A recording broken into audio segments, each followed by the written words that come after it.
Okay, first you must realise that I was born in February 1922. Ours was a young country, and by the time I was around 7 years old, things had started to get a bit tough. My father was a pineapple grower, and the price of pineapples had fallen to 2 shillings and sixpence a tonne. And my dad lost his farm because he could not meet his commitments. So he entered the workforce as a labourer, working wherever he could get work. By the time the Depression really hit in the 30s, I was 10 years old, the eldest of 6 children. My father had to go on to relief work, working and allotted 2.5 days a week on the roads and on the railway lines. 1 day a week he worked for a banana farmer who owned a small cottage, which we rented from him. This day's work he did in lieu of rent. He also grew strawberries in the backyard, which I used to have to hawk around the town. A 7-pound syrup billy was worth 6pence. My mother had 6 children in 8 years, which included a set of twins, Jack and Jill. Mother was born in England and was a seamstress before she came to Australia and married my father. Despite the fact that she had so many babies to look after, she still did dressmaking. The pitiful shillings were needed to survive. When I turned 11, my mother became very sick whilst pregnant. She had a miscarriage and both her and the child died. And mother was only 34.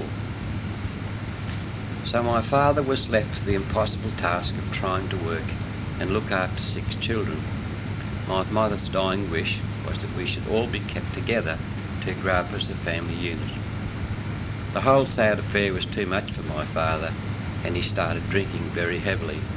So it was decided on consultation between my uncles and aunts, in order to keep our family unit together, we were sent off to an orphanage.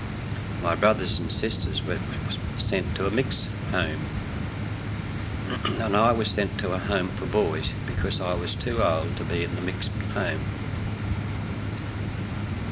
Being parted from my family was a terrible shock for me. I was a very ordinary student at school, and the drastic changes to my life meant I never really became literate and had to learn to read and write later in my teens. After a couple of years, I went to work for my uncle on his farm. He used to supply fresh milk for the city. I had to get up at midnight and help milk the cows, back to bed at 2 a.m, then up again at 6 a.m, and work till dark. For this I got 30 shillings for the year. The money was given to me at the end of 12 months. Then I was allowed to go for a holiday. I went back to the place where I was born and got another job on a farm where I was paid 2 and 6pence a week, and of course free board.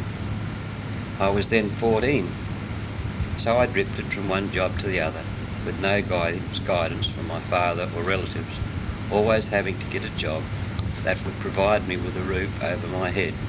I was 18 before I got £1 a week and keep. I had to work hard and make sure I did not lose my employment because my job was my roof, as I had no parents to go home to. Nearly every day men came to the farm, worked on, looking for work, even just a couple of hours work, so they would have food to get to the next property. Times were desperate. Most teenagers lived with their parents.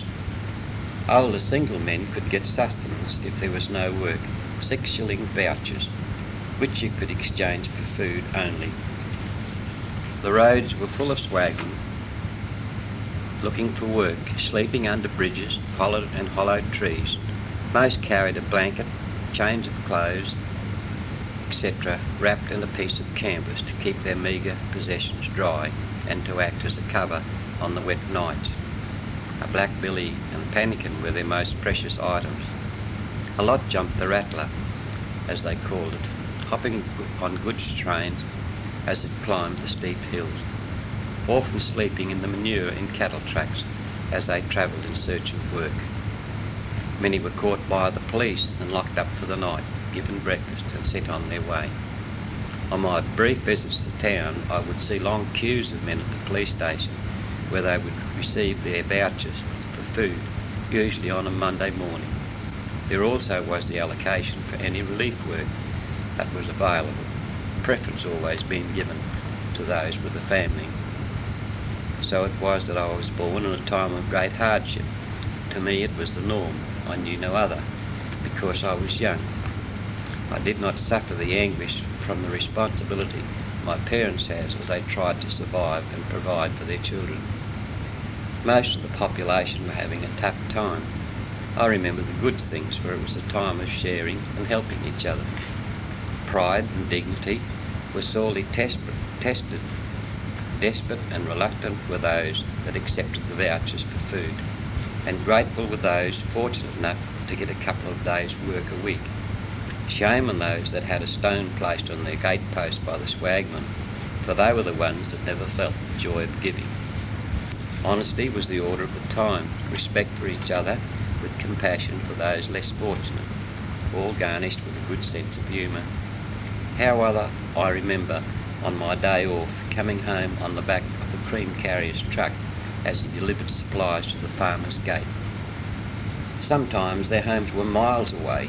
There was never any fear of someone taking the goods. Even the swagmen, and some were really scallywags and would pinch a chook or an egg. I loved talking to the swaggies, as they were just so full of stories of their travels and the characters they had met. Conversation was very important to us that lived many miles from town, because it got very lonely. That's why I liked talking to the swagmen. They were people from all walks of life, and a lot were very well educated. Sadly, many were ex-servicemen who fought in the 1918 war. They were very disillusioned and pondered long on the reason why their country was in such a mess.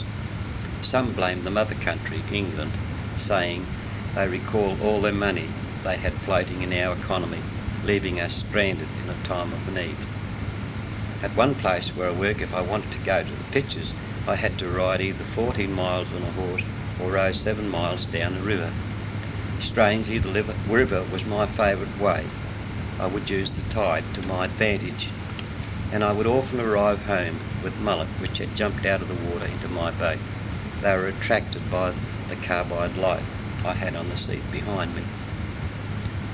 There were not many cars in those days, but it was great fun when I rode with my mates to town on the narrow dirt roads, mostly covered with a canopy of green. Bountiful were the wildlife, bears, possums, pigeons, turkeys, regent birds, goannas and snakes. We had little money and material things, but our tummies were full. And life was a mystery. We lived and learnt about life by experience. So there you are, young lady. I've tried to give you a brief idea of my life in the Great Depression. It never did me any harm. It taught me to accept my lot in life, to realise it's the simple things in life that are important. It taught me the value of love and family, and to appreciate the company of those that shared the world with me. Life is for sharing, even your beautiful smile, for it's reflected with joy in the eyes of those around you.